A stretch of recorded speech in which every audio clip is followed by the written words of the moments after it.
નમસ્કાર મિત્રો, સ્વાગત છે આપનું આપની સહિયારી ચેનલ પૂર્વજોની ગૌરવગાથામાં. પૂર્વજોની ગૌરવગાથા આપ સર્વે સમક્ષ વાચિકમ સ્વરૂપે રજૂ કરવાનો મારો આ નાનકડો પ્રયાસ છે, જેથી આપણે આપણો અતુલ્ય વારસો જાણી શકીએ. તો શરૂ કરીએ. પ્રકરણ 1. શ્રી ગુર્જર વણિક ખરગ જ્ઞાતિ પૂર્વજોત. આપણો વિશાળ ભારત દેશ મહાન છે. તેની ત્રણેય બાજુએ સમુદ્રના મોજા પગ પખાઈ રહ્યા છે, તો બીજી બાજુ સંતરી બને બરફાચ્છાદિત હિમાલય અડીખમ ઊભો છે. આ ભૂમિ અનેક અવતારો, પ્રાતસ્મરણીય ઋષિઓ અને મહામાનવો આપ્યા છે. ગંગા, યમુના, સરસ્વતી, નર્મદા, કૃષ્ણા, કાવેરી અને બ્રહ્મપુત્રા જેવી પાવન નદીઓનો પ્રવાહ ખળખળ વહી રહ્યો છે. તેમજ તેના પેટાળમાં અનેક પ્રકારના ખનિજો, ઔષધસભર વનરાજીઓ, હવામાનની ભેટ સોગાદોથી ભરપૂર એવો આ દેશ અદ્ભુત અને અજોડ છે. તેથી જ કહેવાનું મન થાય છે, મેરા દેશ મહાન. આ દેશમાં અનેક જ્ઞાતિઓ, જાતિઓ, વિવિધ ધર્મ અને પંથના ભિન્ન ભિન્ન લોકો વસે છે. ઉત્તરે હિમાલય, સપ્તસિંધુના પ્રદેશથી દક્ષિણે નર્મદાનો પશ્ચિમ કિનારો પ્રદેશ આર્યવ્રતના નામે ઓળખાતા પ્રદેશમાં વસતા લોકો આર્ય કહેવાય. વિંધ્યાચલ પર્વતના જંગલોવાળા પ્રદેશથી દક્ષિણના સિંહલ દ્વીપ સુધીનો પ્રદેશ અનાર્યવ્રત તરીકે ઓળખાતો. આ પ્રદેશમાં વસતા લોકો અનાર્ય કહેવાતા, જેઓ દુરાચારી, દુરાગ્રહી, માંસાહારી અને પાપાચારી હતા. શ્રીમદ ભાગવત પુરાણ પ્રમાણે ભગવાન નારાયણ શેષ નાગની શૈયા પર સૂતા છે. તેમના નાભી કમળમાંથી બ્રહ્માની ઉત્પત્તિ થઈ. અનેક જળચર, વનચર અને વાયુ વિહાર કરવાવાળા જીવો નિર્માણ થયા.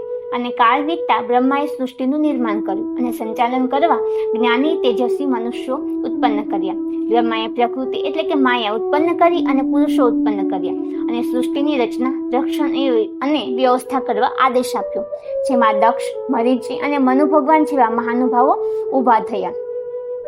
વ્યવસ્થાના ભાગરૂપે શ્રી વેદ વ્યાસે 4 વેદ, ઋગ્વેદ, સામવેદ, યજુર્વેદ અને અથર્વવેદની રચના કરી.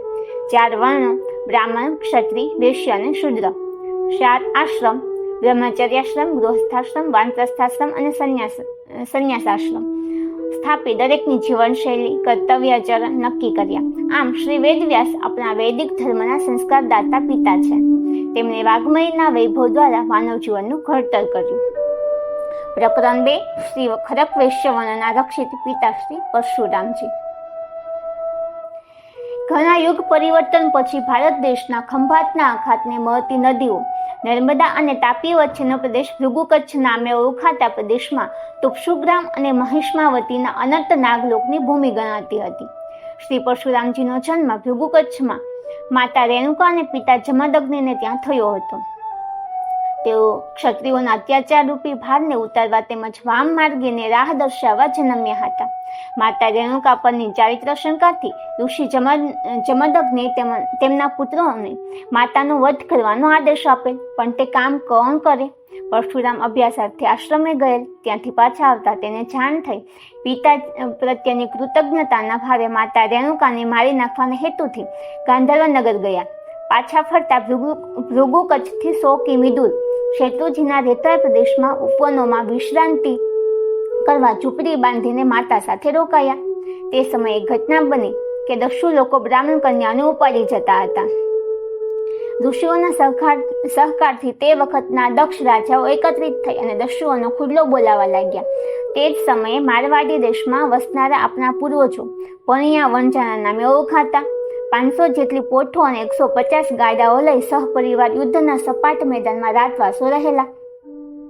યુદ્ધમાં પરાભવ થયેલ દસ્યુઓના 50 જેટલા સૈનિકો પાછળથી નાસીને ભાગતા ભાગતા આપણા પૂર્વજોની પોઠો લૂંટતા ગયા અને રક્ષકો અને બાળ બચ્ચાઓને મારતા ગયા.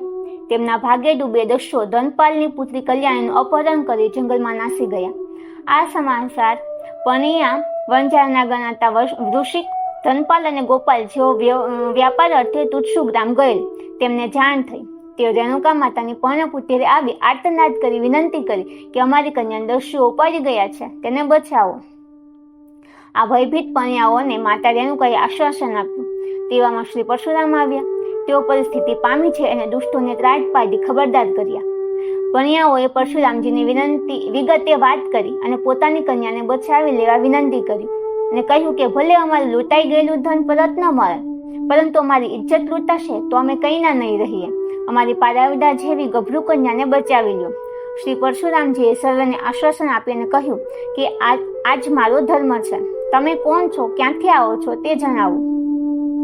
આ પૂર્વજો પણિયા વંજારાએ પોતાનો પરિચય આપ્યો કે અમે મારવાડા પ્રદેશના વતની છીએ. જાતે વૈશ્ય શાખા પણી અને કશ્યપ ગોત્રાના છીએ. ભૃગુ કચ્છ બાજુએ વેપાર ધંધો કરવા આવીએ છીએ. તાપસ લોકો સાથે વ્યવહાર હોવાથી તેઓ વ્યવહારિયા નામે ઓળખે છે. પરિચય અને સમય પારખી શ્રી પરશુરામજીએ જણાવ્યું કે સમય ખરાબ છે. ચારે બાજુએ અંધાધૂંધી ફેલાયેલી છે. ક્ષત્રિયો ઉન્માદિત થયેલા છે. દસ્યુઓ ત્રાસ વર્તાવી રહ્યા છે. ત્યારે હું માત્ર મારું જ ગોત્ર બચાવી શકું તેમ છું. જો તમે મારું ગોત્ર સ્વીકારો અને શિવને ઈષ્ટદેવ તરીકે અપનાવો તો તમને શરણાગતિ આપું. તો ભયભીત બનેલા પણિયાઓએ સમયાનુસાર ભાર્ગવ ગોત્રનો સ્વીકાર કરી લીધો. તુરત જ પરશુરામે દુષ્ટ દસ્યુઓ પાછળ પડી અને બાણ છોડી ભાગતા દસ્યુનો હાથ કાપી નાખીને તેમના હાથમાંથી કન્યાને છોડાવી અને દસ્યુઓને મારી નાખ્યા. કલ્યાણી કન્યા મુક્ત થતા શ્રી પરશુરામજીના શરણોમાં પડી કૃતજ્ઞતા ભાવે બોલી કે બાપજી, આપ જ મારા પ્રભુ છો. આપે જ મને દુષ્ટોનો ભોગ બનતા બચાવી છે. શ્રી પરશુરામજી તેને પોતાના માતાજી રેણુકાની પર્ણકુટીરે લઈ આવ્યા. તેમના પિતાજી અને બીજા વડીલોએ કન્યાને હેમખેમ આવેલી જોઈ બધા ગદગદિત થયા અને શાંતિનો શ્વાસ લીધો. કલ્યાણી કન્યા રેણુકાના ચરણમાં પડી અને રેણુકા માતાજીએ તેને આશીર્વાદ આપ્યા કે ભગવાન શંકર તારું કલ્યાણ કરે. આમ શ્રી પરશુરામજી આપણા પ્રથમ રક્ષિત પિતા બન્યા. ત્યારથી જ આપણે ભાર્ગવ ગોત્રી બન્યા. શ્રી પરશુરામજી આપણા પૂર્વજોને ઉપદેશ આપે કે આચરણ પ્રથમો ધર્મ, બીજો ધર્મ સંતનો સન્માન, ત્રીજું છે સ્ત્રીઓની રક્ષા કરવી અને ચોથો ધર્મ છે સ્વમાન. ગૃહસ્થાશ્રમમાં રહી નીતિ અને ન્યાયથી આજીવિકા મેળવજો. ખેતી, પશુપાલન, વેપાર વગેરે દ્વારા અન્નધન મેળવજો અને તેને વિવેકથી વાપરજો તો સુખી થશો. આપ ધર્મ ઉપદેશને બરાબર પાળજો. કદી વ્યાજ વળતારની કમાણી ન કરશો. તમારી કન્યાને મેં બચાવી છે તો તમે તમારી કન્યાઓનું કન્યાદાન દેજો, પરંતુ કન્યા વિક્રય કદી ન કરશો. તો આજે આટલા સુધી રાખી નેક્સ્ટ પ્રકરણમાં હવે પછી રજૂ કરીશું. આભાર.